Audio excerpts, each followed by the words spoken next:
Semangat malam teman mendaras semua. Apa kabarnya pada malam hari ini?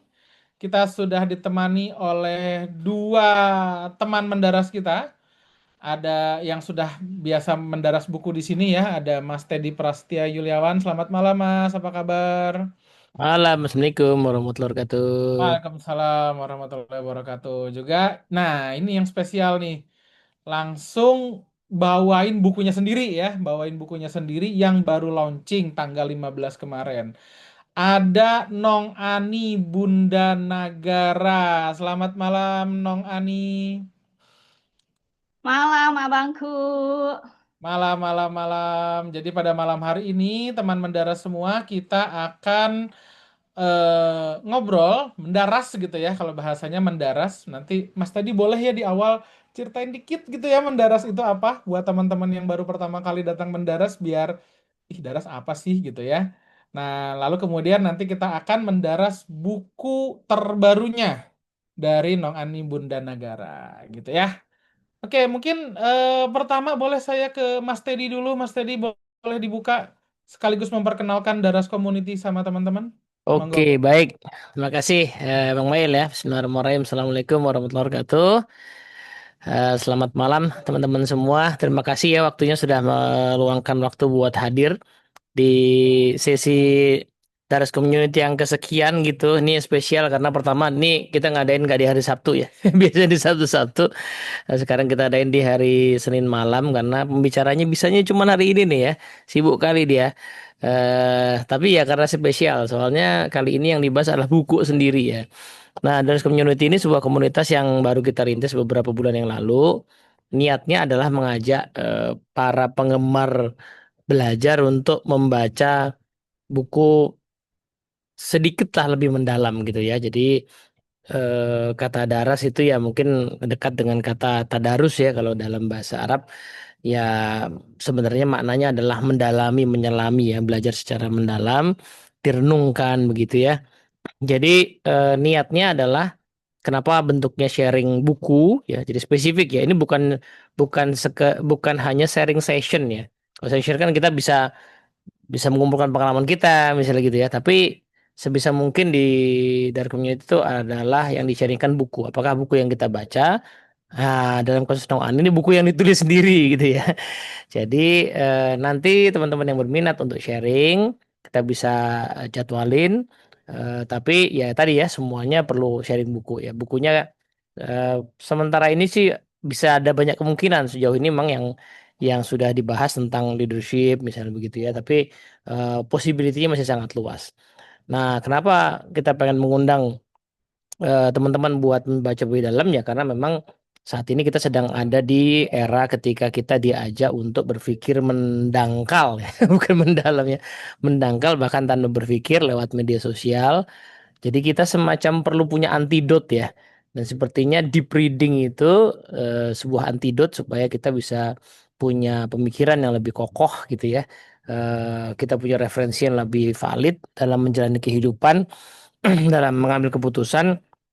Kayaknya sih kegiatan membaca dan berbagi ini jadi penting gitu ya. Nah malam hari ini insya Allah kita akan mendaras bukunya Nong Ani yang sudah di launching. Nanti bisa dipesan bagi yang berminat membeli. Temanya sangat penting ya tentang memaafkan ya. Karena eh, tema memaafkan ini akan sangat penting supaya kita bisa progressing, bisa maju, bisa move on ya. Eh, Hampir tidak ada manfaat dari dendam yang dipelihara begitu ya. Eh, Maka dari itu kalau kita seandainya punya situasi semacam itu, ada baiknya kita cari tahu obatnya karena eh, hidup kita di depan insya Allah masih panjang. Nah, jangan biarkan dendam kita menahan kita. Nah, pengalaman Awani yang sangat kaya di pengalaman pribadinya dan juga pengalaman belajarnya itu membuat buku ini jadi punya kekokohan ya, ada validitas karena memang didatangkan dari teori-teori, konsep-konsep proses belajarnya Nong Ani plus juga pengalaman pribadinya. Begitu kira-kira, Bang Mail? Siap, luar biasa. Nah, kita kemudian lanjut ke Nong Ani ya. Ini bahasanya agak agak aneh nih ya. Nong bukan Neng ya. Nong Ani ya. Nah, boleh dong Nong Ani kita kenalan dulu gitu ya. Nong Ani ini siapa gitu kan? Mungkin banyak teman-teman mendaras yang belum kenal. Lalu kemudian activity produktifnya tiap hari banyak berkecimpung di dunia apa? Sampai mungkin boleh dong di-spill kenapa sih sampai akhirnya buku ini tercipta? Boleh ya Nong Ani ya, silakan. Oke, Bismillahirrahmanirrahim. Assalamualaikum warahmatullahi wabarakatuh. Terima kasih Pak Guru, Mas Coach Teddy Prasetya Yuliawan, terus juga Bang Mail yang sudah memfasilitasi aku untuk bisa sharing di Daras Community ini. Jadi teman-teman, perkenalkan nama saya Ani Suryani. Nama beken di sosial media Bunda Nagara. Kenapa Bunda Nagara? Karena anak saya yang pertama namanya Nagara. Terus kenapa kok seringnya dipanggil Nong Ani? Jadi sejak 10 tahun lalu ketika aktif di komunitas Spirit Nabawiyah Community, leadernya itu yang paling kecil tuh aku gitu. Maksudnya yang paling bungsu. Kalau kalau kecil mah badannya besar ya. Yang paling bungsu, yang paling muda tuh aku. Makanya dipanggil Nong. Nong itu bahasa Sunda Serang yang artinya Neng. Jadi eh, kadang juga nggak terlalu suka dipanggil Teteh, Mbak, Ibu, Bunda juga jarang gitu kan. Kecuali kalau sekarang-sekarang karena banyak di sosial media gitu. Jadi banyaknya yang manggilnya Nong, Nong Ani gitu. Kayak muda aja gitu kesannya kayak yang hmm, aku suka banget panggilan Nong Ani itu kayak panggilan sayang gitu. Gitu. Jadi kenapa banyak banget yang manggil Nong Ani. Nah, terus aktivitas hari ini jadi kalau teman-teman ngomongin aktivitas dari sejak tahun 2019 saya menjadi ibu rumah tangga lagi gitu ya setelah 60 bulan menjadi PNS. Jadi sebelumnya PNS di Badan Narkotika Nasional, kemudian resign, bukan pensiun dini, tapi resign di tahun 2019 akhir di Desember dan aktif menjadi leader di komunitas Spirit Nabawiyah Community. Komunitas ini hampir 15.000 perempuan isinya. Eh, jadi itu tuh komunitas yang memberdayakan perempuan, khususnya di bidang dunia digital marketing, terus juga kurikulum pembelajaran sirah keluarga. Jadi intinya di komunitas itu aku banyak banget belajar. Nah, terus awal tahun lalu saya resign, tapi memang sebelumnya sudah mempersiapkan diri membangun sebuah klinik klinik kesehatan mental ya, namanya konseling Family Counseling and Psychotherapy di Sekolah Keluarga Indonesia.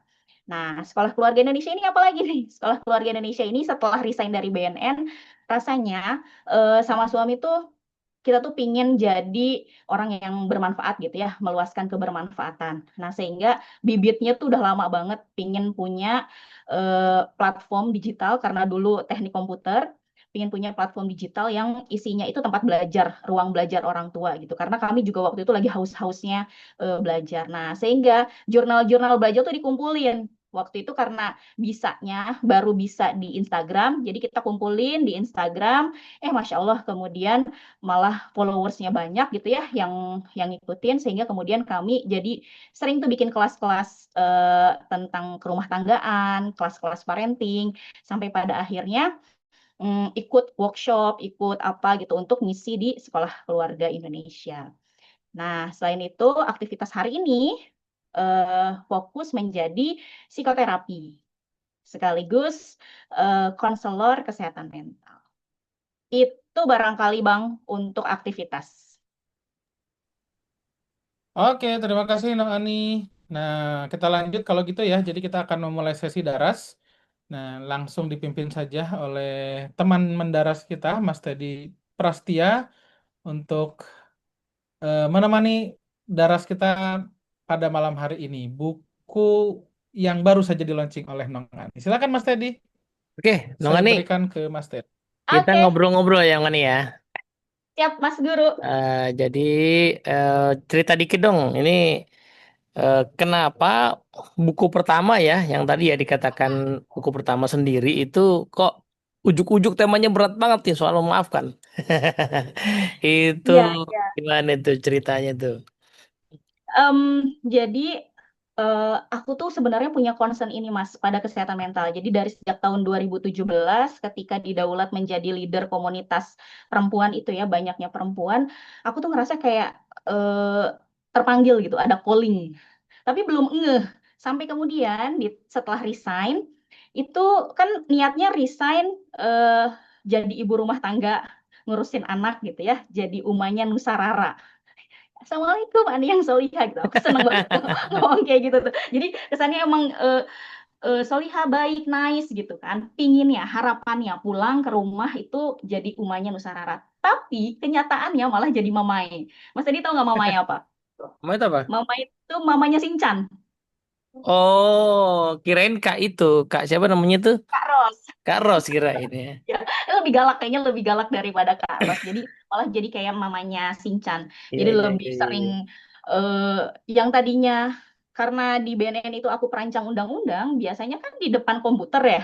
Mm-mm. Ini sekarang menghadapi waktu itu dua anak balita dan satu anak yang waktu itu toddler, bukan toddler sih, baru mau masuk SD. Hmm. Luar biasa banget, berasa banget kalau capeknya, lelahnya, terus juga eh aku pikir waktu itu ketika resign itu persiapannya cukup dengan finansial, Mas Yeda. Jadi selama Hmm. 2 tahun ketika resign itu aku nyiapin finansial. Gimana caranya nanti penghasilan aku tiap bulan itu sama dengan gaji aku di PNS. Minimal kayak gitu. Hmm. Terus juga gimana caranya aku punya dana darurat. Gimana caranya aku punya ini, punya itu gitu lah. Hmm. Waktu itu persiapannya. Tapi nggak pernah kepikiran untuk mempersiapkan mental. Nah, Oh. saat itu yang diterpa adalah kesehatan mental aku. Jadi seringnya marah, senggol bacok, tantrum. Tapi tantrumnya lucu. Pokoknya bangun tidur tuh bertekad untuk jadi umahnya Nusantara, untuk Hmm. jadi ibu yang baik. Tapi kemudian malah seringnya teriak-teriak, malah Iya, seringnya iya, iya. membentak dan sebagainya. Malam-malam nyesel gitu. Terus ikut parenting tuh seminggu normal. Habis gitu kumat lagi kesetelan awal. Begitu aja. Jadi Hmm. kalau ritmenya itu pagi istighfar, malam pagi istighfar, siang marah, malam nyesel. Besok diulangi lagi. Hayu aja kayak begitu. Iya, iya, Sampai iya, iya. pada akhirnya suami ngusulin gimana kalau ke psikolog aja. Kayaknya udah ada tanda-tanda gini nih ke psikolog aja. Pas ke psikolog tuh kok rasanya ada yang ini ya, kok enak ya ngobrol sama psikolog. Tapi Hmm. saya juga mikir lumayan juga nih biayanya dan ada rasa malu sebenarnya Mas Edi kalau Ya. ke psikolog itu. Akhirnya ketemu sama satu flyer, ikutlah waktu itu Anger Management. Ikut Anger Hmm. Oh, ini ya, Dandi ya. Dari Pak dari dan dia care jadi ikut Anger Management terus oh kayak gini modelnya oh ternyata ada yang salah sama aku nih gitu Nah. ditarik ternyata oh ada inner child.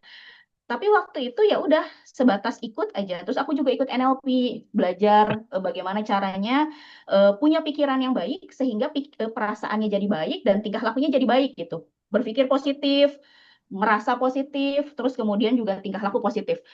Tapi tetap ada satu yang aku ngerasa kalau ke-trigger sama sesuatu atau peristiwa dulu yang Hmm. keingetan lagi, itu modelnya senggol bacok lagi. Oke. Jadi pada satu titik kayaknya ada yang salah nih. Cari-cari belum ketemu juga sampai kemudian dari dan dia nawarin workshop forgiveness therapy. Oh, Kang Oh, Asep, Kang Asep. sama Pak Asep. Nah, sama Pak Asep ini aku ngerasa, oh ya, kayaknya memang ada yang salah. Ditarik tuh, Hmm. hmm, aku punya masalah ibu, sama ibu aku. Di titik parahnya, aku nggak bisa doain, Mas. Jadi aku nggak bisa Hmm. doain mama. Wah. Saking keselnya sama mama gitu ya, nggak bisa doain. Karena aku ngerasa eh ya dengan segala segala saat itu ya perilaku mama yang ngeselin. Mama juga waktu itu aku sama mama tuh sama-sama karakternya sama-sama keras gitu. Bahkan banyak yang ngomong kalau Ani tuh mirip banget sama mama gitu. Nah, anehnya semakin aku Hmm. sebel sama mama, tahu bahwa mama itu eh, perilakunya nggak aku suka dan memang perilakunya tidak baik, Tapi setiap kali aku marah, mirip banget kayak mama. Aku ngambek sama anakku, mirip banget sama mama. Nah, aku jadi mulai menyadari ada Hmm. satu luka yang aku bawa, Mm-mm. digendong terus sampai pegel. Mm-mm. Luka itu berupa kekecewaan terhadap mamaku saat itu. Sehingga Ah. waktu pas ditarik, siapa yang mau dimaafin, waktu sama di workshop Kang Asep itu aku memilih mama dulu gitu, bukan diri Ah. aku memilih mama dulu. Mm-mm. Apakah selesai? Enggak juga. Perjalanannya ternyata panjang. Setelah aku mulai menyadari, oh aku tuh emang nama tengahnya baper ya. Ani Baper Suryani. Diomongin dikit aku baper. Pernah juga Ah. waktu itu eh, papa mertua, papa mertua pas awal-awal baru nikah aku lagi hamil, papa mertua tuh ngomong sesuatu yang nyakitin. Ngomongnya nggak lama, 2 menit. Aku ingat banget. Ngomongnya tuh 2 menit. Hmm. Tapi tuh bekas banget. Sampai kemudian anak yang ini gitu ya, yang aku kandung itu udah usia 7 tahun. Setiap kali ketemu papa, aku ngerasa peristiwa itu dekat. Setiap kali Nah, ketemu papa, aku ingat banget sama peristiwa itu. Jadi aku ngerasa, wah, ini perlu diselesaikan. ya, ya, ya, ya, ya. Tuh, awalnya Oke, dari oke. situ yang kemudian jadi proses panjang aku belajar. Jadi nggak hanya dari forgiveness terapi dari Pak Asep aja, pada akhirnya dari NLP-nya, terus juga aku banyak ikut kelas dan dia, terus juga aku juga banyak ikut Dokter Aisyah Dahlan. Hmm. Ini pas udah mulai pemaafan, nggak hanya memaafkan gitu ya, udah mulai pemaafan, aku jadi Hmm. mulai menyadari ini kayaknya ultimate-nya deh. Karena kalau Hmm. aku udah memaafkan, aku udah nol perasaannya, aku udah bisa nyeting nih. Ketika misalnya ada orang yang sekiranya punya peluang untuk nyakitin aku jadi mikir Hmm. positif gitu, ngasih uzur. Ah. Kalau dulu kan tahu gitu ya, ada hadis bahwa Rasulullah pernah bilang, kalau kamu ketemu sama orang, terus orangnya berperilaku yang nggak sesuai Ya. sama kamu, kasih uzur, bahkan sampai 70 kali. Bahkan kalau Mas Teddy ini salah satu guru, aku tuh ngefans banget dulu sama Mas Teddy karena salah satu bukunya Mas Teddy. Nah, terus juga aku ikut NLP karena itu. Jadi di NLP aku sadar betul bahwa ketika ngobrol sama orang, kita perlu menyadari pola pikirnya dia. Oh, mungkin dia ngelakuin ini tuh kayak ini. Tapi dia Hmm. nggak sampai gitu. Ngerti tapi nggak paham. Tahu tapi nggak menjalankan. Nah, ketika sudah dikuras lukanya, oh mulai bisa ngasih uzur. Kalau dulu Nah, tuh baper banget, sekarang udah mulai bisa ngasih uzur. Jadi lebih alhamdulillah. yang gitu Mas Oke, Dedi. oke. Wah, dan ini kisah itu ada di bukunya ya, Bang Ani ya, Iya, ada. backgroundnya ya. Oke, kalau gitu kira-kira eh boleh nggak ceritain dikit dong nih isi bukunya ini kira-kira strukturnya gimana? Atau mungkin kalau Noni nyiapin ini nggak slide atau Iya, aku ada? Ah, nyiapin, boleh aku nggak? nyiapin slide-nya. Kalau ada slide-nya boleh ditampilin. Jadi struktur bukunya gimana? Barangkali teman-teman yang punya situasi yang mirip-mirip bisa ngelihat nih ya. Hmm, Eh, di mana yang kayaknya beresonansi nih. iya. Nah, ini aku mulai dari sini, Mas Teddy. Dari kenapa menyembuhkan diri, karena aku ngerasa Nice, aku oke. juga survivor kesehatan mental, masih terus berjuang sampai hari Hmm. ini Mm-mm. untuk belajar dan tumbuh dari setiap luka yang pernah aku tanggung gitu. Hmm. Nah, buku ini tuh rangkuman perjalanan belajar aku yang pernah struggling menyembuhkan diri dari luka batin gitu. Mm-mm. Jadi harapannya buku ini nanti bisa jadi hikmah buat teman-teman gitu ya. Teman-teman bisa menjalankan proses terapi pemaafan di rumah sendiri gitu, self healing. Nggak hanya nggak kan kalau aku butuh waktu dari 2020 5 tahun untuk ngumpulin ini semua gitu. Ya. Nah, kalau harapannya teman-teman cukup dengan baca buku ini, kemudian bisa pelan-pelan berproses bareng sama aku Hmm. untuk bisa sembuh gitu. Oke. Oke, ini mah sudah. Nah, aku juga pengen nanya nih ke teman-teman. Teman-teman boleh share di kolom chat Ah, yang yes. punya perasaan kayak gini nih, yang sering tiba-tiba emosi atau meledak karena hal-hal kecil. Senggol bacok kayak aku tadi. Misal juga kesel sama suami atau pasangan gitu ya, tapi marahnya ke anak. Kesel Hmm. sama bos, tapi anak jadi pelampiasan. Atau kalau ibu-ibu tuh suka sama mbak, sama ART. Keselnya sama siapa, ngambeknya ke siapa. gitu. Terus juga overthinking setiap kali mau tidur. Yang sering kali aku alami itu gini, Mas. Kalau mau tidur, itu suka mikirin, aduh, kenapa ya tadi aku ngomong gitu? Aduh, tadi kenapa ya Hmm, aku ngelakuin ini? Nyesel gitu. Tapi jadi kepikiran terus, aduh, harusnya kan tadi begini, harusnya kan tadi begitu. Dia nanti suka sama aku nggak ya? ya. Terus aja. Jadi, mending kalau jadi akhirnya punya solusi ya, tapi terus mikir aja. Pada akhirnya tidurnya kurang. Nah, kalau tidurnya kurang, bangunnya tuh jadi nggak seger, badan sakit semua. Nah, ibu-ibu sering banget ngalamin, siapa di Hmm, sini yang ibu-ibu bangun tidur, tangannya itu sakit gitu. Sakit tangan, terus juga leher sakit. Perasaan tuh tidur udah 8 jam, tapi masih kurang. Boleh tuh di kolom chat siapa yang ngerasain kayak gini. nah, Kon, ya aku udah maafin kok.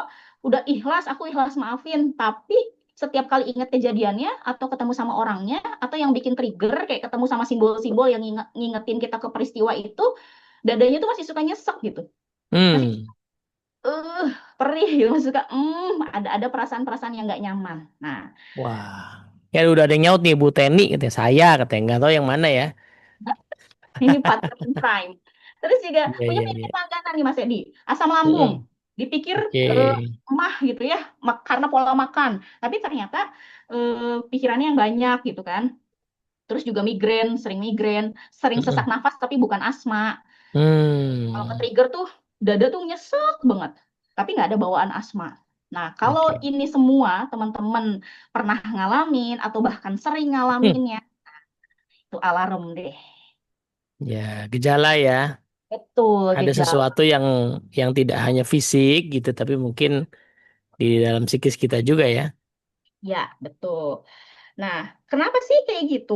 Karena rasa sakit yang lukanya nggak kelihatan, nyerinya bisa lebih dalam dari luka yang berdarah. Nah, ini aku jelasin di bab pertama tentang luka Mm-mm. batin. Simpelnya, luka batin itu kayak ransel batu.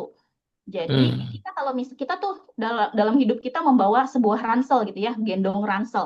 Setiap kali ada yang nyakitin kita, orang tuh kayak ngelempar batu ke ransel kita. Oke, Terus aja, masukin gitu ya. betul dimasukin sampai kemudian batunya penuh gitu. Luka yang nggak disembuhkan itu ibarat batu-batu kecil yang kita kumpulin di ransel. Awalnya ringan, nggak apa-apa deh gitu kan, disakitin sama dia. Tapi lama-kelamaan ranselnya penuh, membuat kita tuh jadi berat langkahnya. Kita jadi gampang lelah, terus juga gampang Hmm. banget emosi. Orang ngelihatnya kita, loh kok si Ani jadi berbeda ya? Loh kok si Ani kenapa sih sensitif banget? Ih kenapa sih dia segitu aja baper? Nah orang ngelihatnya kayak gitu. Padahal dia nggak tahu ternyata kita tuh lagi bawa luka batin kayak gendong ransel yang isinya batu. Hal Hmm. pertama yang perlu kita lakukan apa? Kalau kita udah ngerasa kecapean gendong batu. Barangkali teman-teman ada yang Di, mau jawab? apa dong? Kalau udah kecapean minum batu, Udah kecapean gendong batu, hal pertama yang perlu kita lakuin apa? Taruh batunya. nah, taruh Benar, batunya. taruh batunya. Taruh batunya ini sama kayak memaafkan. Jadi memaafkan itu disimpan batunya, nggak kita bawa. Tapi sampai saat ini itu ya banyak orang yang kayak aku lah contohnya dibawa terus itu. Seolah kalau dibawa itu biar orang yang nyakitin kita tuh puas. Orang yang bikin kita kesel itu juga ikut sakit. Padahal kenyataannya enggak, karena kita yang bawa lukanya, bukan dia. Nah, eh, musuh terbesar kita, teman-teman, bukan orang lain, melainkan diri yang belum bisa memaafkan. Oh gitu sih, karena luka itu datang dari ketidakmampuan kita memaafkan. Rasa sakit terhadap luka yang dipertahankan adalah rasa dendam. Tadi yang seperti Mas Edi bilang, aku sebenarnya nggak apa sih kok dendam, aku nggak punya rasa dendam. Nah, kalau teman-teman ngerasa ketika disakitin orang, terus pingin dia ngalamin hal yang sama. Misalnya Hmm. dulu pernah dijelek-jelekin di depan umum. Pingin banget punya perasaan dia juga ngalamin hal yang sama yang kayak aku rasain. Nah, ini tuh sebenarnya dendam. Terus juga ogah maafin. Nggak mau, aku nggak mau maafin. Dia tuh nggak pantas dimaafin. Ini pun dendam. Nah, rasa dendam itu kayak rantai yang mengikat kita ke orang yang melukai.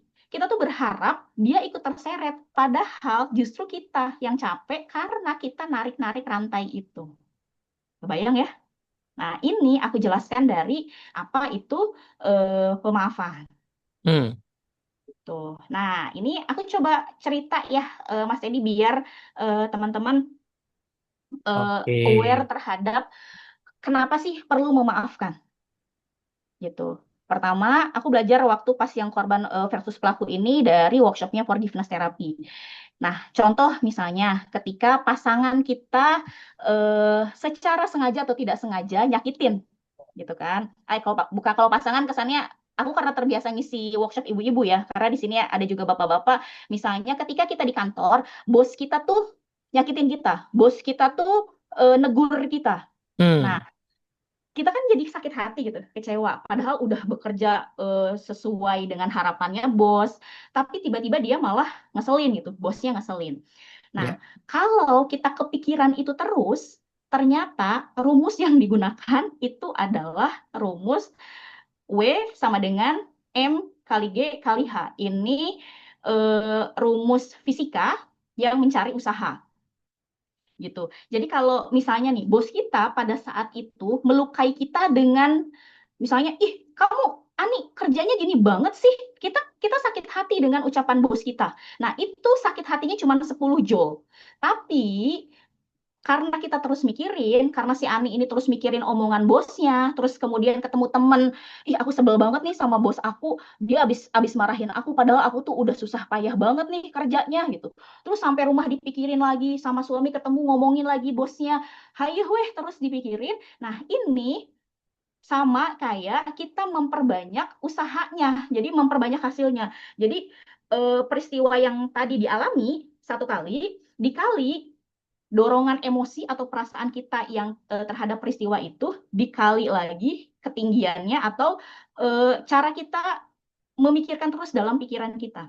Artinya yang tadinya bos kita melukai cuma 10 joule, ketika kita mikirin hari ini dikali itu 10 dikali 10 jadi 100. 100 dikali lagi, ngomong terus aja mikirin, dikali lagi ngomongin sama suami, dikali lagi ngomongin sama ini. Artinya pada dasarnya bos kita tuh cuman sekali nyakitin kita, tapi kita berkali-kali mengalihkan terus sehingga kita jadi makin kepayahan gitu, menerima rasa sakit dari bos tadi. Nah, kalau sudah begitu, sekarang siapa pelakunya? Yang nyakitin kita, bos kita atau kita? Gitu. Nah, terus juga Nah, pencerita iya kisah juga ya. getir. Ini Mas Teddy, ibu-ibu tuh banyak banget. Aku kenapa fokusnya ke ibu-ibu? Karena dulu aku mikir dengan gibahin orang, gibahin tanda kutip, ketemu orang terus gibahin orang, aku pikir aku tuh rilis. Ternyata enggak, Hmm. guys. Ternyata setiap kali kamu mengulang kisah getir, sebenarnya aku tuh lagi garuk luka yang hampir kering. Bukannya pulih, malah kembali perih. Ini Dikorek-korek lagi ya kebiasaan. lukanya ya. Bener, kebiasaan banget. Misal, abis ketemu sama Manda Citra, Manda tahu nggak sih, ih Mas Teddy tuh gini gini gini, ngomongin gitu kan. Aku pikir rilis. Saat itu mungkin kerasa kayak beban kelepas aja. Tapi kok semakin diceritain, aku makin kesel ya sama Mas Teddy. Terus ketemu sama Bu Hmm. Teni, cerita lagi, ih Mas Teddy gini gini gini gini gini. Ih kok makin kesel ya, tambah keselnya ke Mas Teddy. Padahal saat itu Mas Teddy cuman sekali doang mungkin nyakitin aku gitu kan tadi contohnya nih. Tapi karena aku terus ngomongin dia ke orang-orang, seolah-olah Mas Edi itu menjadi tokoh utama dalam panggung yang sedang aku ceritakan. Semakin Hmm. diceritakan, aku semakin jadi dekat sama Mas Edi. Artinya, aku makin membawa luka itu di kepala aku. Nah, ini case pencerita kisah getir yang banyak banget terjadi pada perempuan. Hmm. Seolah-olah dengan cerita itu akan rilis, tapi malah makin berat rasanya. Nah, kemudian juga celurit raksasa nih. Ini dari Stephen Hayes itu pernah membuat sebuah analogi, orang yang tidak mau memaafkan itu ibarat seseorang yang terkena sabetan celurit raksasa di tubuhnya. Celurit itu tetap nempel dan dibawa ke mana-mana bersama pelakunya. Kayak model misalnya, suamiku ngomong sesuatu yang nggak aku suka. Itu diibaratkan dia nusuk dadaku pakai celurit raksasa. Terus aku bilang lah ke setiap orang, tahu nggak sih, ini nih aku disakitin sama suami aku, nih celuritnya masih nempel, nih terus lagi dibawa lagi. Aku bawa celurit itu kemana-mana, aku bawa ke dapur, aku bawa ke kamar mandi, aku rasain terus celurit itu rasa sakit itu aku terus rasain. Ini kan seolah-olah seperti kita ngebawa luka itu. Yang paling benar adalah kalau kita mau maafin, kita lepasin kan celuritnya. Tapi kenyataannya pada saat ini gitu ya banyak orang yang terus aja merasa nyaman dengan lukanya gitu. Seru gitu kalau cerita ke orang, tahu nggak sih aku habis disakitin nih sama Bu Teni, tahu nggak sih, terus aja tuh Manda Citra ngomong kayak gitu lagi. Nah itu seolah-olah seperti kalau kata Stephen Hayes tuh kita mempertahankan sabetan celurit dari orang yang nyakitin kita dengan bangga gitu. Padahal semakin lama kan semakin gede lukanya. Nah, ini yang tidak disadari sama orang-orang yang Hmm. tidak mau memaafkan. Nah, ini aku jelaskan di awal-awal buku Menyembuhkan Diri Jadi dengan Memaafkan. adu penderitaan tuh sebenarnya nggak berguna ya.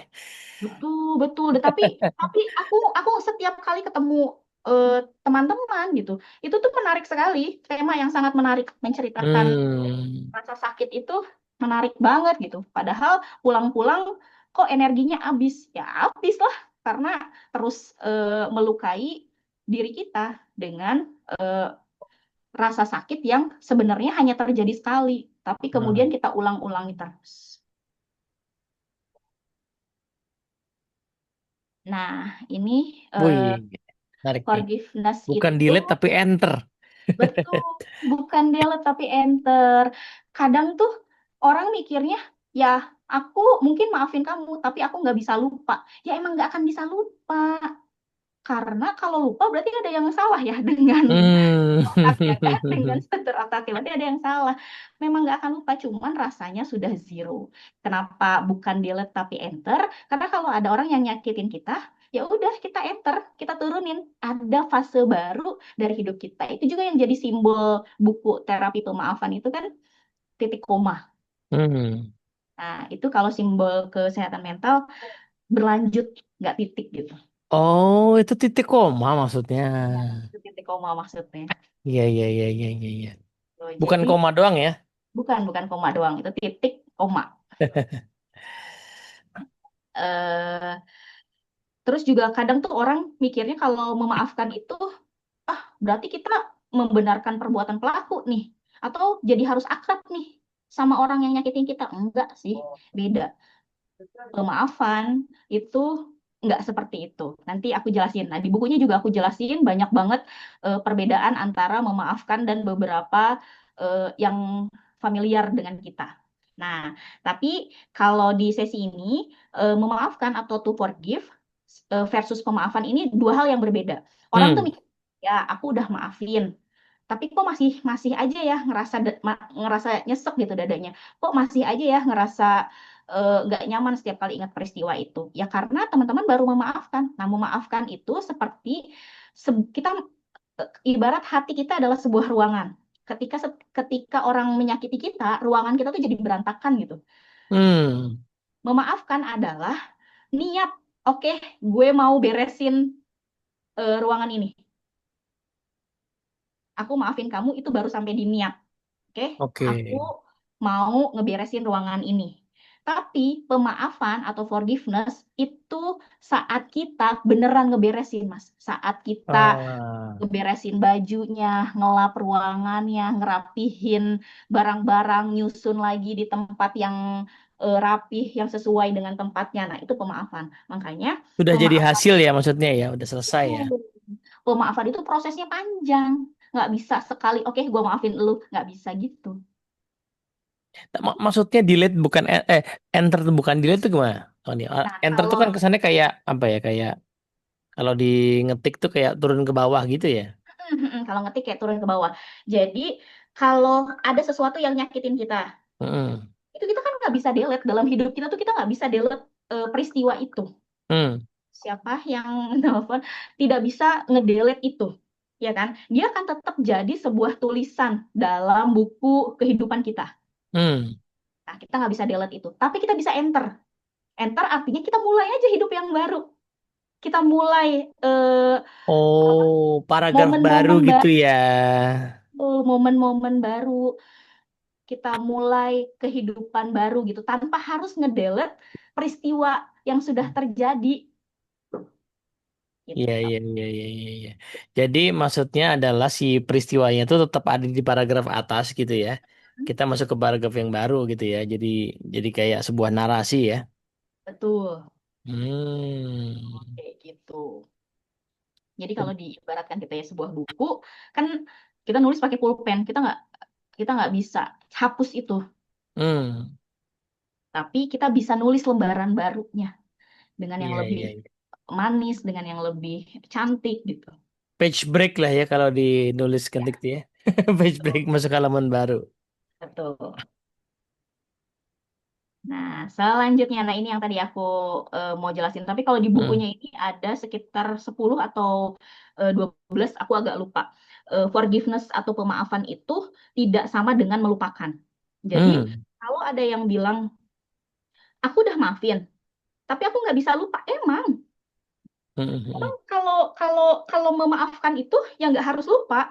Tapi ketika kita ngingat peristiwa itu atau peristiwa itu tiba-tiba teringat gitu ya, karena misalnya ada trigger, kita ketemu sesuatu yang kemudian jadi ingat sama peristiwa itu, Hmm. ketemu sama orang yang nyakitin itu, yang nyakitin kita gitu.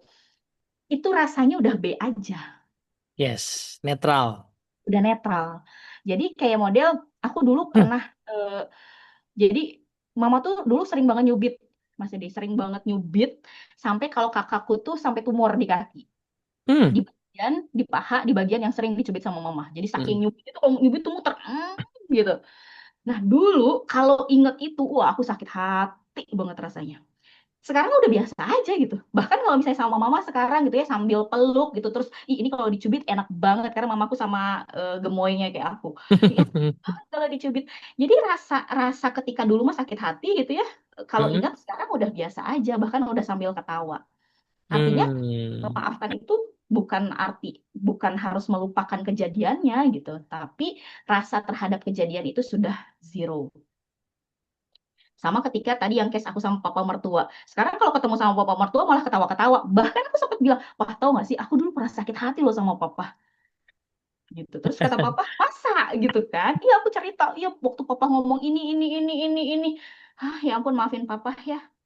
Gitu. Papa sampai, wah aku juga agak shock. Wah papa minta maaf kata aku tuh. Aku pikir dulu papa keras dan gak mau minta maaf gitu. Jadi benar-benar berbeda. Kalau dulu aku mikirnya aku lupa. Makin meminta untuk lupa malah makin ingat. Makin berharap untuk tidak jadi seperti ibuku, eh malah Malah mirip. makin memodel ya kalau di itu ya. Benar malah jadi memodel. Karena kalau di NLP kan kita jadi zoom in ya. Iya, iya, iya. Jadinya inget terus gitu kan, jadi kepikiran terus, malah jadinya ngemodel. Nah, terus juga pemaafan itu tidak sama dengan mengalah. Jadi, kalau ada yang bilang, oh berarti kalau aku maafin dia, artinya aku ngalah dong sama dia. Enggak, memaafkan itu beda dari mengalah. Kita tetap bisa mempertahankan hak kita dengan tanpa ada perasaan sakit atau kecewa gitu. Hmm. Contohnya, aku ribut sama adik aku. Aku pernah ribut sama adik aku. Terus dulu, ya udah, ya udah deh, gimana adik aja. Aku ngalah kan. Tapi terus aku jadi kesel banget, aku gedek banget. Setiap kali cerita ngomong sama suami aku kesel banget nih sama si Ade gitu. Itu Hmm. kan artinya aku masih terus bawa rasa keselnya. Tapi kalau sekarang gitu ya, kemarin aja ribut sama adik aku, bukan ribut sih, kita debat gitu. Aku Hmm. mempertahankan apa yang jadi hak aku. Aku nggak mau ngalah gitu. Tapi aku masih, maksudnya sama dia masih it's okay, nggak ada ribut-ributan, ketika cerita juga biasa aja. Jadi ya memaafkan bukan artinya kita mengalah, meskipun kita memilih untuk ya udah kamu aja gitu, tapi dengan legowo gitu, dengan perasaan yang legowo tanpa kemudian di belakangnya ih aku kesel. Ah. Nah, terus juga pemaafan itu juga tidak sama dengan membiarkan. Mungkin misalnya ketika mobil kita ditabrak dari belakang. Terus karena kita memaafkan, kita ngebiarin aja, udah Pak, nggak apa-apa Pak, saya udah maafin kamu. Ya nggak bisa. Pemaafan juga nggak begitu. Kita tetap menuntut hak kita tetap menuntut dia gitu ya untuk bisa ngebenerin mobil kita, tapi dengan cara yang ahsan, kita tetap maafin dia. Jadi ada orang yang merasa bahwa kalau dengan pemaafan itu artinya kalau kita disakitin sama orang ya udah biarin aja. Ya nggak gitu juga. Kita juga tetap harus mempertahankan diri kita, tetap harus mempertahankan hak kita. Jadi Jadi oh, or- orang yang membiarkan tapi dalam hatinya masih nggak nyaman tuh bukan maafin juga sebenarnya dong Ani ya. iya, bukan maafin juga. Malas Kayak ribut gitu maksudnya di benar. jalan.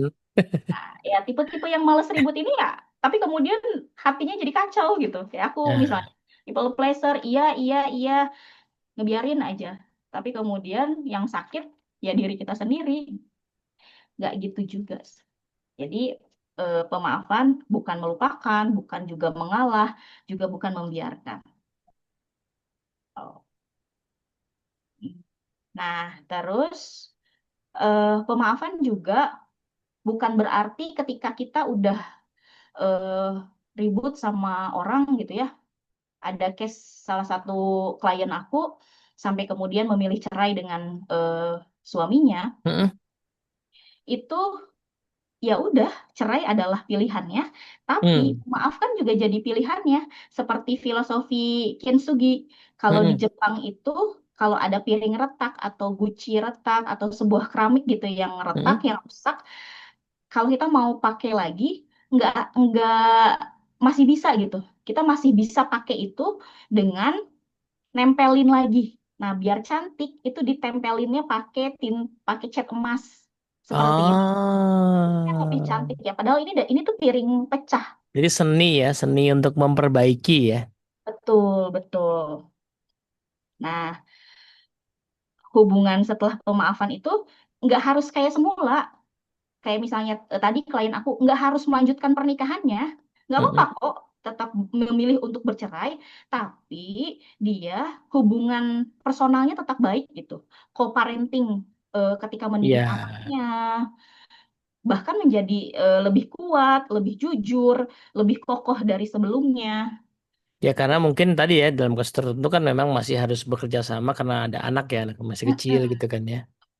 Yes, mm-mm. yes, yes.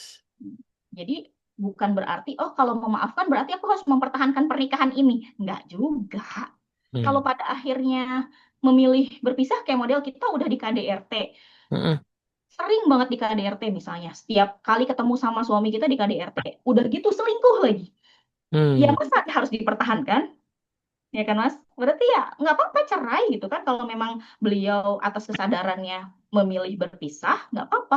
Tapi tetap memperbaiki hubungan yang baik dengan cara pemaafan. Karena banyak yang kemudian Hmm. memilih bersama tapi membawa dendam gitu. Ya, betul. Sama kalau dibalik mungkin juga ketika memilih berpisah tapi tidak ada proses maafan agak sulit move on ya, Nong Ani ya biasanya ya. Betul, itu kayak case ibu aku. Ibu aku sama bapak tuh cerai di usia pernikahan 35 tahun, Mas Dedi. Jadi Hmm. aku udah nikah baru mereka berpisah. Tapi memang sebelumnya, aku ingat banget setiap kali Lebaran, ini Punten bukan menceritakan aib ya. Setiap kali Ramadan, itu mereka silent treatment, nggak ngobrol. Jadi Hmm. menurut mereka lebih baik nggak ngomong, nggak bertegur sapa, daripada nanti ribut. Bayangin Hmm. Ramadan kami tuh sepi gitu, nggak ada Hmm. nggak ada tuh. Tapi ibu aku ngomongin bapakku ke aku, bapakku ngomongin ibu aku ke aku, gitu kan. Ramadan Ramadan tuh selalu aja, selalu kayak begitu. Pada akhirnya terus kemudian memilih berpisah. Nah Hmm. berpisahnya itu kalau nggak salah sekitar 12 tahun yang lalu. Selama 10 tahun aku ingat banget, selama 10 tahun kalau kalau kalau pulang ke Kuningan itu mama pasti akan cerita tentang kejelekan bapak. Dan aku selalu gini, ini mama udah 2 juta kali cerita ini. Gitu. Saking saking aku udah tahu banget abis ini apa, abis ini apa. Nah, itu kan artinya memilih berpisah, tapi hubungan mama sama bapak tuh nggak beres gitu. Sampai bahkan kemarin di akhir Desember, mama minta terapi, forgiveness terapi gitu ya. Aku waktu itu Wow. masih gemeteran menghadapinya, tapi ya udah diusahain. Ya, kemudian proses forgiveness terapi sama mama saat itu, alhamdulillah membuahkan hasil gitu. Yang tadinya pulang itu ngomongin bapak, sekarang temanya udah berubah, temanya udah ganti. Bahkan sampai ya Alhamdulillah. gimana pun itu tuh bapak kamu tuh harus doain, kamu tuh harus gini gitu. Sekarang Ah, udah mulai gitu. Kalau dulu rasanya kalau aku bilang habis transfer nih ke bapak, ngapain sih? Gitu. Jadi beda tuh, Mas. Jadi kalau ah, kalau di sesi di setelah memaafkan sama sebelum memaafkan itu jauh berbeda. Meskipun pada hmm, akhirnya sama-sama berpisah gitu dan mama sama ya, bapak juga nggak kemudian memilih rujuk, tapi ketika sudah memilih untuk memaafkan jadi lebih nice aja. ya, ya. Minimal tadi ya nggak bawa batu masing-masing ya, Tuh betul sehingga betul. tadi ada banyak hal baik yang bisa dilakukan setelahnya gitu ya, dengan Mm-mm. ya. Ke badan juga menurut mama ke badan juga lebih enak gitu sampai Hmm, iko mama biasanya sakit kepala sekarang enggak gitu karena waktu itu mama tuh aku kaget banget mama kena eh, kram kram kepala bukan kram otak hmm, kram hmm, kepala hmm. jadi tegang urat lehernya sampai kepalanya kram dan nggak bisa bangun. Hmm, Terus aku tapping kan tapping ternyata wah butuh ini nih butuh uncovering sama bapak kayaknya. Nah, pas abis itu oke. selesai, lebih enteng kepalanya, periksa ke dokter, udah nggak ada lagi tuh kram kepalanya. Dan itu satu satu penyakit yang close hari itu juga gitu kan. Nah, tapi kemudian sebulan, 2 bulan berikutnya setiap kali aku pulang, ceritanya udah beda dari yang Hmm, sebelumnya. Yang biasanya ceritain itu terus sekarang udah berubah. Jadi, pemaafan itu adalah saat kamu berani melepaskan beban emosi, bukan hmm, karena orang lain layak dimaafkan, tapi karena hmm. hatimu layak untuk dibebaskan. Yes. Cakep nih quote-nya nih. Nah, ini dia. Ini di bukunya aku jelasin rahasia kenapa pemaafan itu menyembuhkan. Nah, jadi Hmm, kalau di spiritual jelas memaafkan adalah bagian dari ibadah hati yang mendekatkan ya, kepada Allah. Terus di neuropsikologisnya, teman-teman di sini barangkali sudah tahu gitu ya, di otak kita itu ada otak reptil mamalia ya, otak hewan, terus yang di depan ini prefrontal cortex. Jadi di dekat otak reptil kita itu ada amigdala. Amigdala itu hmm, sebuah alarm yang nyala ketika batang otak kita tuh tegang. Nah, batang otak kita tegang itu karena kita stres. Ada stresor, batang otak kita tegang. Kalau batang otak kita tegang, itu amigdalanya on. Nah, amigdala ini itu pusat reaktif, Mas, pusat emosi. hmm, Jadi kalau misalnya dia bagus, dia kalau misalnya alarm ketika misalnya kita mau nyebrang nih, ada mobil di sebelah kanan. Ini kita mau lari atau kita mau diem aja, kita mau hmm, teriak, itu amigdala tuh yang respon. Jadi dia reaktif, cepat. Nah, kalau prefrontal cortex di depan itu menimbang. Jadi ini pusat kendali karena di sini memang ada pusat pengetahuan. Jadi ketika misalnya, oh apakah aku harus nyebrang, melanjutkan, atau aku harus diem, atau aku harus teriak. Nah, kalau di hmm, prefrontal cortex kan lama tuh. ya, Makanya amigdala yang langsung on. Dia fight atau flight. ya, Tapi yang kalau misalnya kita punya luka, itu dia alarmnya nyala terus. hmm, Kalau alarm si amigdala on, prefrontal cortexnya jadi shutdown.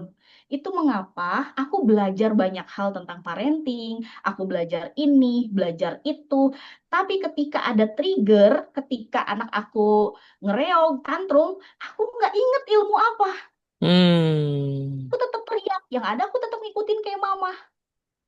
Karena yang reaktif si amigdalanya, ya, prefrontal cortex udah shutdown gitu. Nah, kalau kita memaafkan, itu kayak kita matiin alarmnya amigdala. hmm, Jadi kayak toggle on dan off. Matiin, kemudian baru kita bisa mikir di otak manusia kita. Oh, kalau ngadepin anak tantrum tuh kayak gini. Oh, aku harus tarik nafas. Oke, aku harus reframing kalau belajar NLP. hmm, hmm, hmm. Di neuropsikologis kayak gitu. Kenapa pemaafan itu bisa menyembuhkan? Nah, kalau dalam NLP, pemaafan itu proses mengubah bingkai makna, reframing. Ini Mas Teddy jagonya. Kayak model, kalau dulu aku mikirnya, aku nggak mau maafin dia, ngapain? Orang dia nyakitin aku, enak Hmm. aja gitu kan di kepala. Nah, tapi ketika sudah belajar, apalagi sudah belajar NLP, ganti kasih uzur. Oh, barangkali dia melakukan itu karena dia kepepet, karena dia lagi buru-buru. Jadi di reframing. Hmm. Atau misalnya udah kadung sakit hati terhadap satu hal. Kalau dulu mikirnya, eh, wah aku disakitin sama papa nih, aku Hmm. disakitin sama papa nih, aku kesel banget sama papa gitu. Papa tuh emang gak pernah sayang lah sama aku, wah segala rupa pikiran-pikiran jelek di kepala. Tapi ketika sudah belajar NLP ganti, di reframing tuh isinya.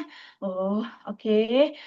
Papa melakukan itu, papa ngomong kayak gitu, itu karena papa mau nyelamatin aku, itu karena papa Hmm. sayang sama aku. Jadi ketika di reframing perasaannya berbeda. Kalau teman-teman, kalau salah satu di salah satu teori di NLP itu HMOTW, Human Model of the World. Yes. Ya, ini Mas Dani yang paling bisa ngejelasin. Jadi aku seneng banget ketika belajar ini karena jadi tahu, oh kenapa ya kita perlu berpikir positif. Karena ternyata pikiran itu mempengaruhi perasaan. Perasaan itu mempengaruhi tingkah laku. Hmm. Contoh, ketika dulu kalau papa mau datang ke Depok, di kepala, aku mikirnya, ada apa lagi nih? Ah, pasti nih nanti aku dimarahin nih sama papa gitu. Aku pikirannya begitu. Terus kemudian itu mempengaruhi perasaan aku. Jadi aku bawaannya kesel aja setiap kali ngelihat papa. Jadi papa belum datang aja rasanya udah nanti gimana ya? Perasaan di sini tuh kayaknya eh, udah duduk terus, nggak nyaman gitu. Akhirnya tingkah lakunya apa? Aku ngejauhin papa. Bahkan mukaku nggak bisa aku setting nice gitu kayak sekarang gitu. Aku Hmm. jadinya cemberut aja di depan papa. Karena pikiran aku mempengaruhi perasaan, perasaan mempengaruhi tingkah laku. Tapi ketika aku ganti, papa mau ke Depok gitu kan. Oke, kalau papa mau ke Depok, artinya aku suka mikir gini, kan anak-anak suka kalau ada akinya datang.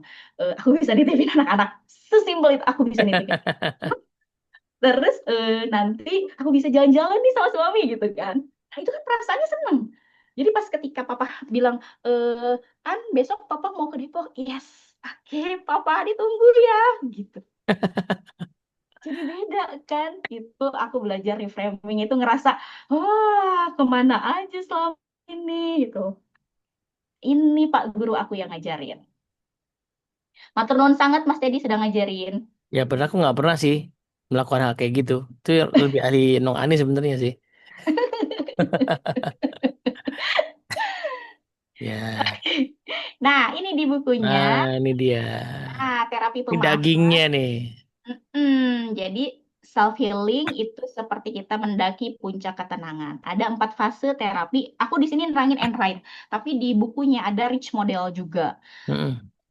Ada eh, NLP juga. Jadi Ada aku banyak jelasin, tekniknya ya, Nong Ani ya. ada beberapa teknik gitu kan. Nah, ini kalau dari and right itu kenapa kita sulit banget memaafkan? Karena kita nggak pernah masuk ke fase uncovering. Kita ngerasa Hmm. nggak apa-apa, it's okay, I'm okay gitu. Atau misalnya, Ani nggak boleh berpikir kayak gini, kamu dosa banget kalau kamu benci sama papa, kamu dosa banget kalau benci sama mama, udah langsung ngekat gitu. Padahal Hmm. kita tuh butuh uncovering, kita tuh butuh kenalan sama rasa sakit ini. Apa sih yang lagi aku rasain? Sebenarnya kalau kita marah, itu wajar. Masalahnya kadang kita nggak pernah ngasih ruang pada rasa marah itu. Nah, salah satu fase paling penting, bukan salah satu ya, satu fase paling penting kalau menurut aku ketika mau memaafkan adalah uncovering. Jujur sama diri Hmm. sendiri, apa yang kamu rasain gitu. Kadang aku tuh suka pakai empty chair, jadi kursi kosong, metode Hmm. kursi kosong seolah-olah di depan aku ada kursi kosong. Terus aku ngomong sama kursi kosong itu, aku hadirkan misalnya aku lagi kesel sama Mas Teddy, aku hadirkan Mas Teddy di kursi Hmm. kosong itu, terus aku akan ngomong apapun yang pingin aku omongin ke Mas Teddy. Dan ini adalah zona tanpa norma. Jadi Hmm. mau ngomong maki-maki apapun segala rupa, whatever. Karena kan aku lagi nggak ngomong ke Mas Teddy yang asli ya, aku Ya. ngomongnya ke Mas Teddy yang aku hadirkan di empty chair di dalam proses terapi pemaafan aku. Nah ini tuh fase penting banget. banyak orang yang melewati uncovering sehingga kok aku tetap ngerasa nggak enak ya. Ya iya karena kamu masih punya batu yang belum kamu lepas. Nah, ngelepasin batu ini pakai fase uncovering Hmm. gitu. Ini kalau di Setelah NLP namanya perceptual position ya, nama. betul. Nah, ada Mm-mm. juga tuh nanti tekniknya. Nah, kalau di nanti kan abis ini ada terapi pemaafannya kayak model apa sih? Nah, itu ada. Mm-mm. Nah, terus setelah uncovering ini masuk ke fase decision. Decision ini tuh ketika kita memutuskan, oke, gua mau maafin. Emang sih di fase ini tuh belum ikhlas total, tapi aku mau coba. Hmm. Nah, ini tipe nih, pilih keluar dari ember. Jadi Mm-mm. kalau misalnya rumah kita bocor, Mm-mm. kalau fase decision kita udah nggak nampung air doang, Mas, Mm-mm. tapi kita udah telepon tukang. Aku mau benerin rumah. Hmm. Nah, fase decision ini mengambil keputusan. Itu modelnya kayak gitu. Jadi aku emang mau maafin. Nah, masuk ke tahap work, itu langkah kecil ke depan. Apa sih yang perlu kita lakukan dalam fase pemaafan ini? Ini tuh harus pelan-pelan, nggak langsung, oke, gue langsung maafin nih habis ini, gitu kan. Mm-mm. Pelan-pelan banget, nggak apa-apa dimulai dari langkah-langkah kecil, tapi kita terus mencobanya. Nah, nanti ada beberapa terapi modelnya yang ada di dalam buku ini. Ada 12 latihan. Nah, itu nanti di work-nya itu prosesnya. Nanti Mm. di pasca slide ini. Nah, terus kemudian di work ini juga mengganti kutukan dengan doa. Jadi kalau Wah, menarik nih.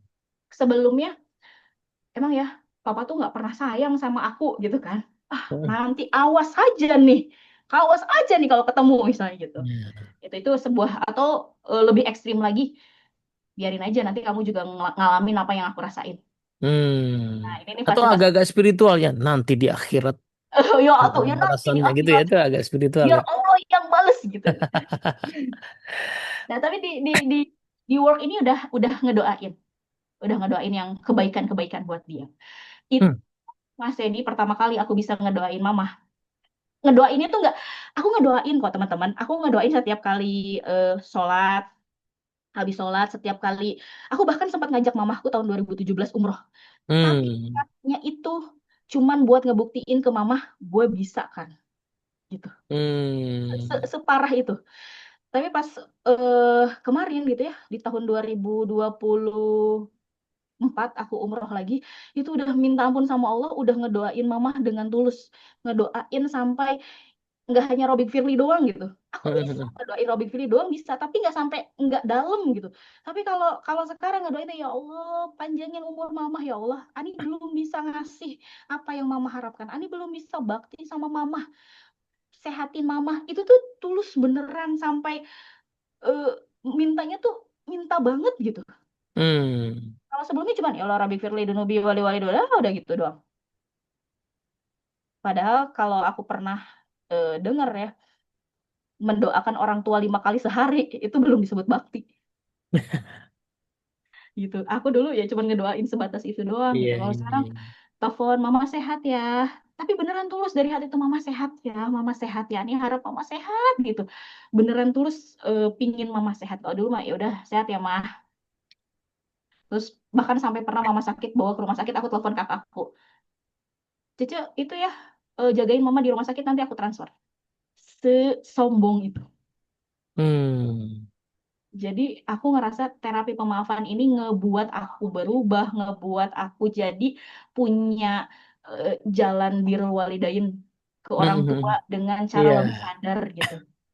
itu poin-poin pentingnya ya. Apa yang bisa kita lakukan ke depan tuh potensinya jadi possible, jadi mungkin karena si beban penghalangnya udah dilepas gitu ya dong ya. Betul, betul. Dan itu enak banget. Enak Hmm. banget, Mas. Kalau dulu tuh ya, per- aku cuma bisa transfer. Tapi perkara transfer aja aku masih duit lagi gitu. Kalau Nggak ikhlas juga gitu kayaknya ya. jelas juga gitu kan. Tapi kalau sekarang kayak kemarin mama sakit, langsung aku pulang, langsung pulang ke Kuningan gitu. Itu Hmm. rasanya beda dan aku menikmati gitu.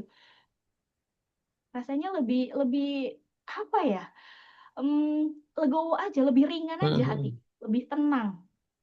Dan ini yang kemudian ngebuat aku bikin quote ini. Ada dua jenis luka di dunia ini Mm-mm. Luka yang membuat kita membenci dan luka yang membuat kita belajar mencintai. Dan pemaafan adalah saat kita memilih jenis luka yang kedua. Hmm. Kenapa aku bisa mikir ada luka yang membuat kita membenci? Dulu aku tuh mikirnya ketika mamah eh, kalau ngomong ke aku padu bae, misalnya orang Sunda padu bae itu asal nyeplak gitu ya. Mm-mm. Itu karena mama benci sama aku.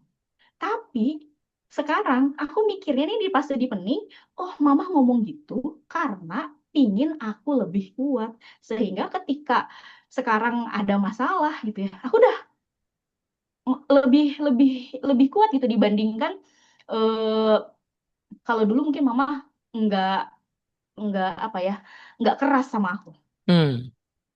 tuh. Jadi terus juga fasenya mama marahin aku tuh karena mama tuh sayang sama aku gitu. Kalau dulu tuh gak kepikiran, ya emang mama marahin aku karena mama benci aja sama aku.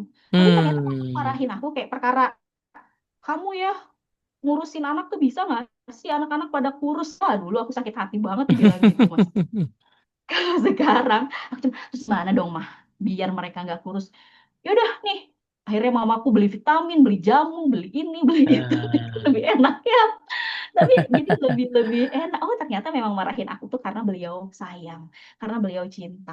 Nah kalau masih belum bisa memaafkan nggak kelihatan ini. Gitu. Oke. Nah di fase di pening berikutnya jadi tadi ambil hikmah, Yes. ambil makna baru. Kalau dulu dimarahin Mm-mm. maknanya karena mama benci. Sekarang dimarahin karena mama sayang sama aku. Hmm. Nah, ini Mas di dalam bukunya ada dua Nah, belas 12 loh. Itu baru tadi latihan nomor 5 ya. Teknik Iya, and that's right. right. Nah, Nah, ada teknik ini preach. ini by the way bisa dilakukan sendiri atau yang mana yang bisa dilakukan sendiri dan mana yang mungkin kayaknya sih butuh partner atau butuh teman Enggak. latihan nih. Ini memang dibuat self healing. Aku Oke.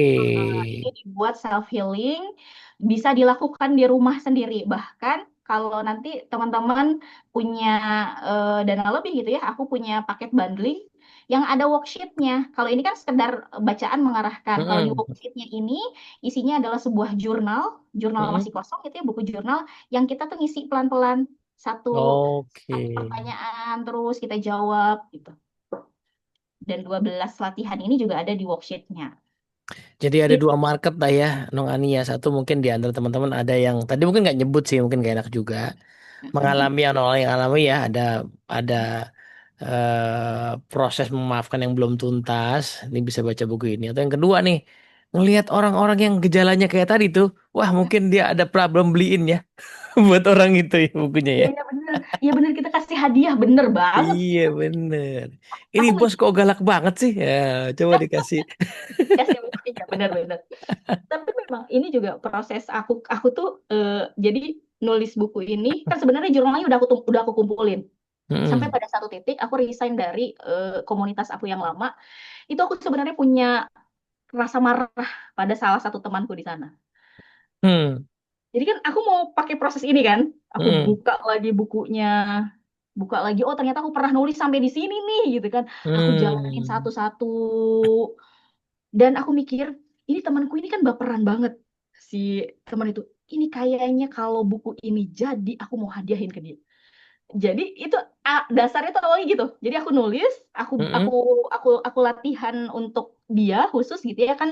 Kalau sama proses sama mama kan dijalankannya dari tahun-tahun sebelumnya, sama papa juga sama yang Mm-mm. lain juga tahun-tahun sebelumnya. Nah, di tahun ini nih sampai aku deal oke gue mau buat buku ini.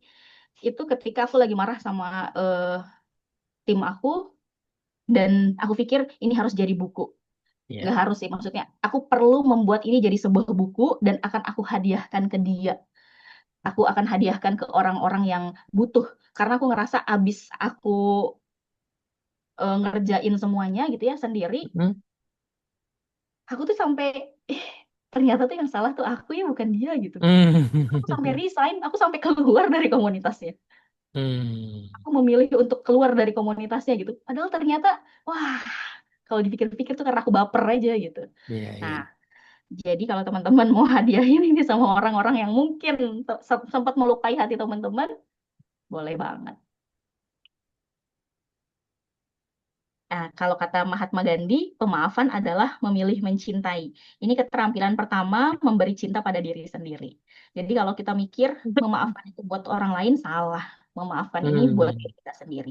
Bahkan iya. kalimat yang sering aku pakai di story status gitu, ini kalimat dari Pak Asep Hairul Ghani yang Hmm, mengatakan bahwa eh, memaafkan itu bukan hadiah buat orang lain, tapi hmm, memaafkan adalah hadiah buat diri kita sendiri. iya. Teman-teman udah ngasih hadiah belum dari buat diri sendiri gitu. Kasih hadiah sebuah pemaafan. Hmm. Ya karena tadi ya kita punya pintu untuk keluar dan mengaktualisasikan diri ya kalau pakai kacamatanya kita NLP dan LBS kan kita mengambil keyakinan bahwa mengolah ya proses dendam amarah itu bukan semata-mata buat merilisnya sendiri tapi buat maju ya move forward ke tugas-tugas lain yang ada di depan mata gitu yang Benar, terhalang sama perasaan-perasaan dendam ini. benar, benar banget, Mas.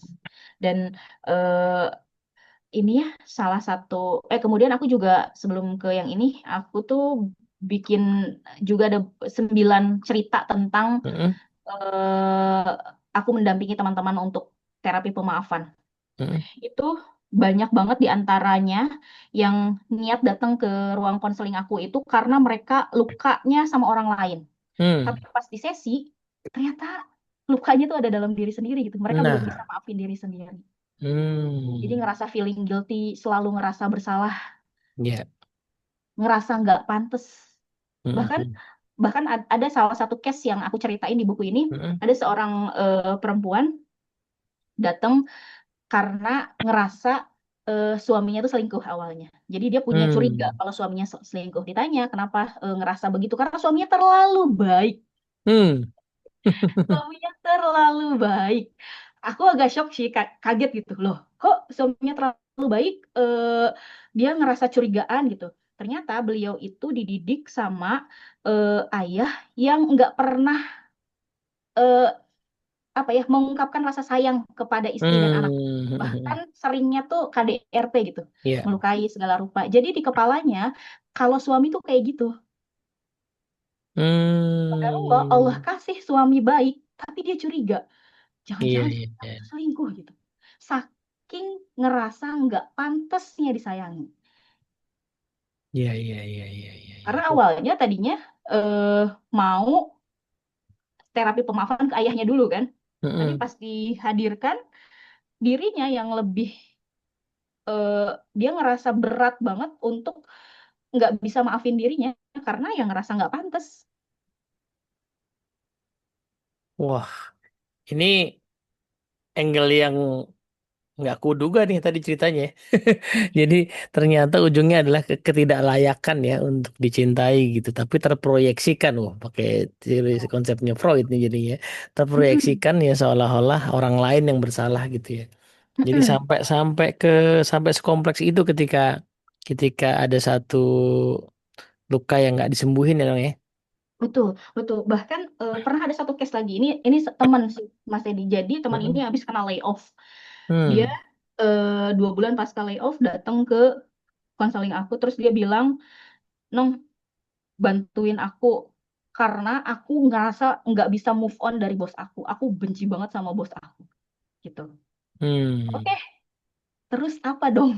Terus pas pas lagi terapi, dia dia dia bertemu dengan dirinya sendiri.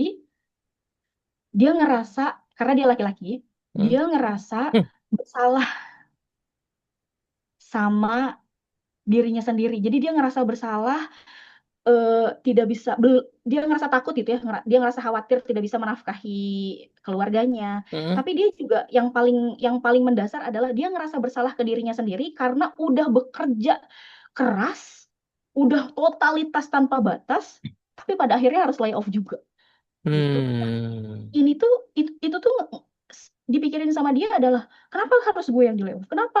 Kenapa gini? Kenapa gitu? Tapi pas maafkan dirinya sendiri, it's okay. Apa yang sudah kamu lakukan itu jadi pahala buat kamu gitu. Iya, iya, iya, iya. Jadi nggak jadi tuh sesi pemaafan sama bosnya karena pas di sesi aku nanya gimana masih mau maafin bosnya? Nggak nong, kayak emang gue yang perlu dimaafin. Gue perlu memaafkan diri gue sendiri gitu.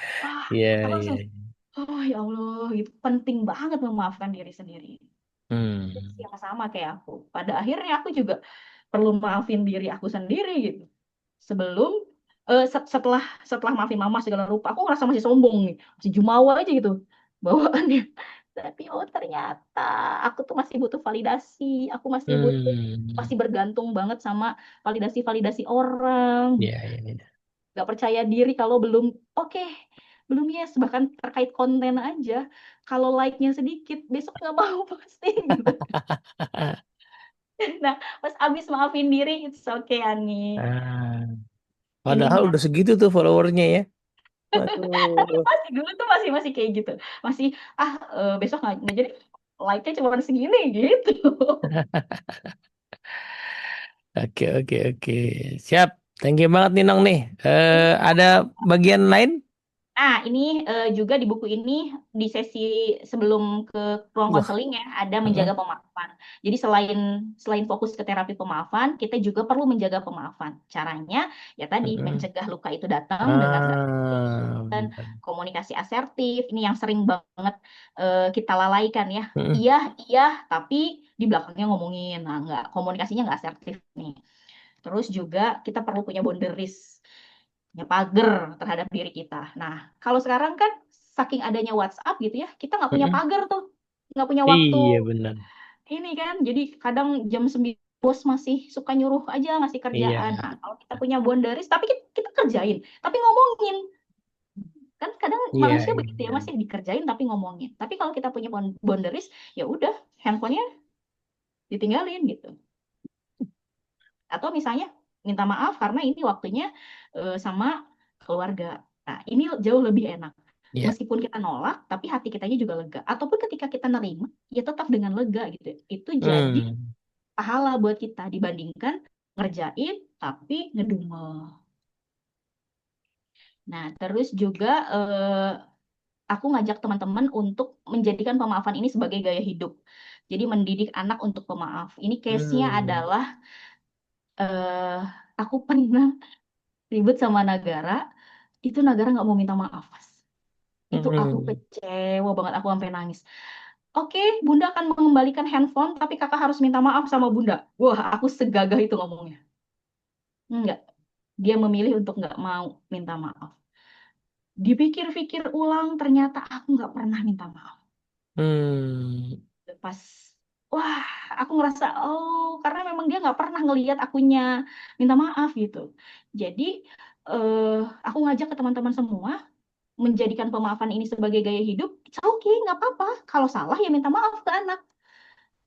Jadi anak jadi tahu, jadi ngelihat kita, oh bunda tuh cara cara minta maaf tuh kayak gini gitu. Nah Hmm. Hmm. waktu itu Nagara nggak mau minta maaf karena nggak pernah ngelihat aku minta maaf. Iya, iya, iya. Nah terus juga membangun budaya maaf dalam keluarga atau komunitas. Kalau kan kadang gesekan ya kalau sama Hmm. komunitas, Hmm. sama keluarga gitu kan, sama suami aja gitu. Beneran membangun budaya ini ya itu Mas, ngasih uzur. Kalau bahasa Iya. NLP apa tuh Mas? Kalau kita tuh eh, membaca pikiran orang gitu. Maksudnya bukan membaca Iya. pikiran orang. Oh, dia melakukan itu tuh karena ini gitu kan. Hmm. Memposisikan diri seperti orang yang jadi lawan kita bicara. Nah, Hmm. Hmm. kalau yang aku pahami ya itu ngasih uzur.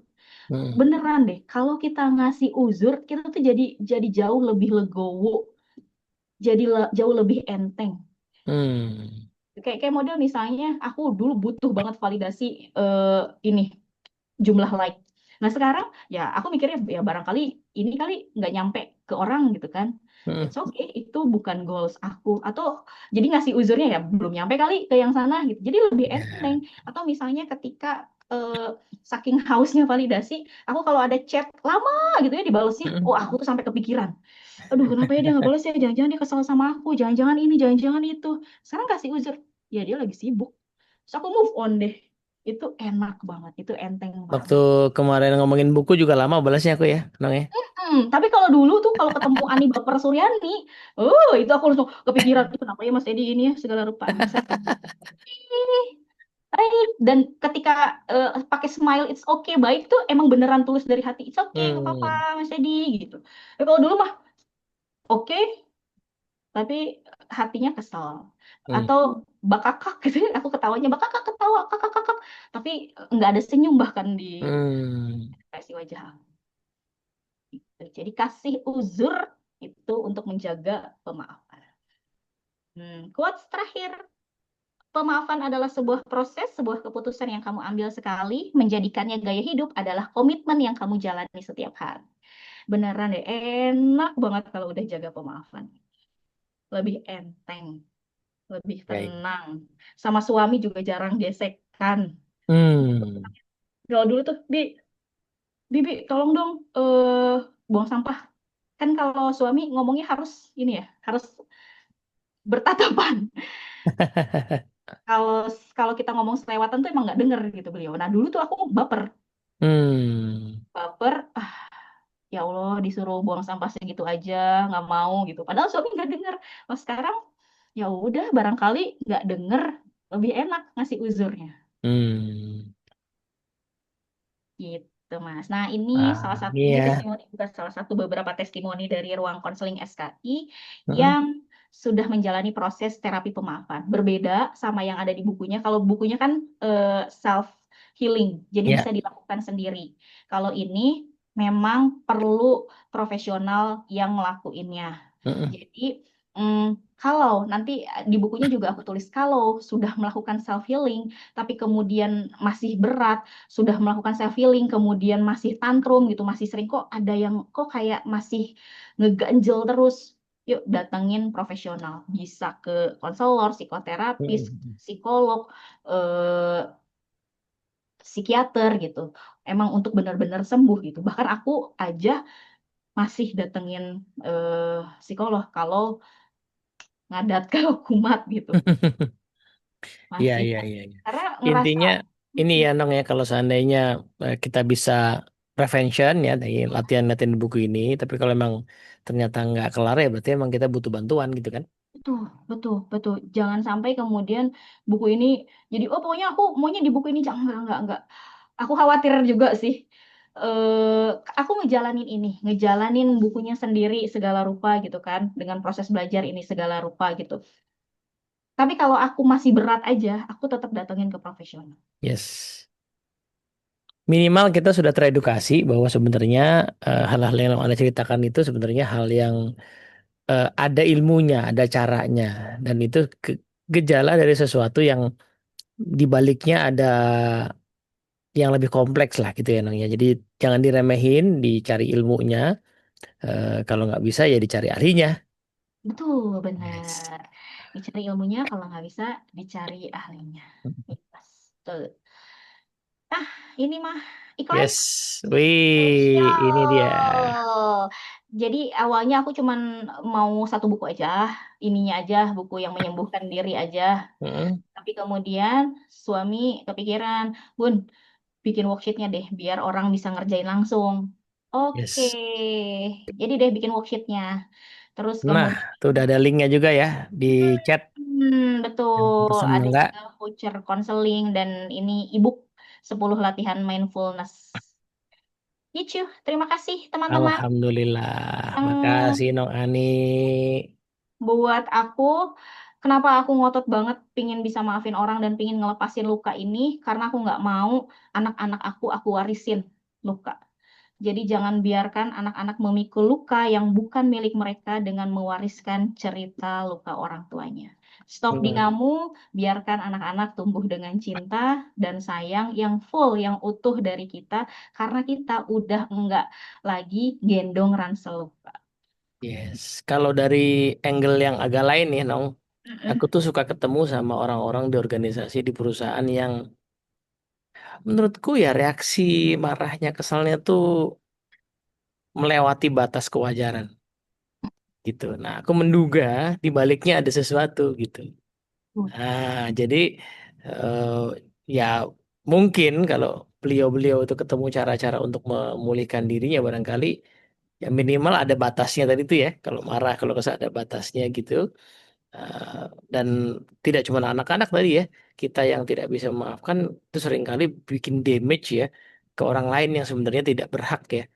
Nah, itu yang hati-hati ya, moga-moga tidak menjadi mata rantai baru gitu. Nah, berita bagusnya sebenarnya hal-hal kayak gini ada ilmunya, bisa dipelajari, bisa dilatih. Kalaupun kita nggak bisa ngelatih sendiri, ada ahlinya. Silakan hubungi Nong Ani. Masya Allah. Kasih. Ya, Oke. tapi waktu kecil itu kadang aku juga waktu kapan itu? eh aku bawa motor terus di depan tuh ibu-ibu ngejeblos mobilnya tuh ngejeblos ke sungai. Bukannya minta maaf atau misalnya gimana, dia buka pintu nyalahin orang, nyalahin toko gitu ya, nyalahin sebuah toko yang bannernya itu menurut dia itu yang bikin salah tuh banner. Ah, Aduh, kata aku tuh aku sampai bilang, Bu, Bu, Bu, pinginnya gitu. Bu, ayo Bu, kita mampir. iya, iya, iya. Oke, thank you Nang Ani. Ini udah jam 9. Moga-moga jariahnya Nang Ani kesulitan apa ke perjuangannya menulis buku itu jadi manfaat buat banyak orang ya, Bang Mail ya. Jadi insya Allah habis ini eh, yang pesan buku silakan pesan, dipelajari, dicoba dipraktekin. Nanti cita-cita ya sama penulisnya yaitu sebuah hadiah yang luar biasa gitu ya. Dan kita berdoa semoga Nong Ani menghasilkan buku-buku baru. Wah, gitu Amin, ya. amin, amin ya Dengan Allah. berbagai tema. Kecanduan ternyata ya Mas Edi ya. Kalau udah Kenapa? itu kecanduan ya. Iyalah, betul. Iya. Karena kita punya identitas baru ya. Penulis sekarang, Cie. Bener, bener. Aku juga sampai kemudian ngeluarin draft-draft lama. Terus juga nyusun, kan kalau di sekolah keluarga kami udah punya kurikulum ya Mas. Cuman Mm, bentuknya tuh kurikulum yang aku misalnya eh, ke Pacah misalnya. Pacah nanti ngisinya kurikulum ini ya. Bagian ini sampai mm. peta, bisa bagian ini, bagian ini. Jadi aku nggak pernah pede untuk bawain sendiri. Nah, itu setelah ini tuh aku kayaknya harus nulis nih kurikulumnya biar jadi utuh. Yes. Canduan ternyata seru. Alhamdulillah. Oke, thank you. Bang Mail, kayaknya kita cukupkan ya. Jam 9, moga-moga Ya, besok teman-teman cukup segar ya. Jadi silahkan diklik linknya, ini ya, pesanannya. Yang paling penting adalah teman-teman makasih banyak. Mudah-mudahan Yes. bermanfaat. Doain ini jadi salah satu legacy aku. Amin. Em, karena aku menyadari gitu ya kalau ibadahnya cuma sholat puasa doang mah belum tentu diterima sama Allah gitu. Mudah-mudahan ketika aku bantu orang lain ini jadi salah satu wasilah untuk nolong aku nanti di Amin. yaumil hisab nanti. Dan kalaupun gitu ya ini ada manfaatnya, teman-teman bisa juga ikut meluaskan kebermanfaatan ini untuk mengamalkannya gitu kepada orang-orang yang teman-teman sayangin. amin. Jadi makasih banyak, love. Oke, terima kasih Nong Ani dan Mas Teddy sudah di ujung. Pengennya sih datangnya jawab, cuma sudah jam 9 ya. Kita harus Hmm. memberikan hak bagi yang lain yang punya hak. Teman-teman yang mau order bukunya sudah saya share linknya di kolom chat. Juga buat teman-teman yang belum join WhatsApp grup Daras Community, silahkan juga join. Link joinnya juga sudah saya share di kolom chat. Nanti Hmm. insya Allah kita akan lakukan sesi-sesi mendaras ini secara rutin gitu ya Mas Teddy ya. Dan Insya buat Allah. teman yang akan ikutan mungkin mendaras buku di forum ini jika nanti bisa menghubungi saya. Baik, terima kasih saya ucapkan kepada teman-teman semua yang sudah hadir. Saya tutup. Wassalamualaikum warahmatullahi wabarakatuh. Salam warahmatullahi wabarakatuh. Dadah. Wah, lama juga Makasih loh ya. 20. Makasih. Oke.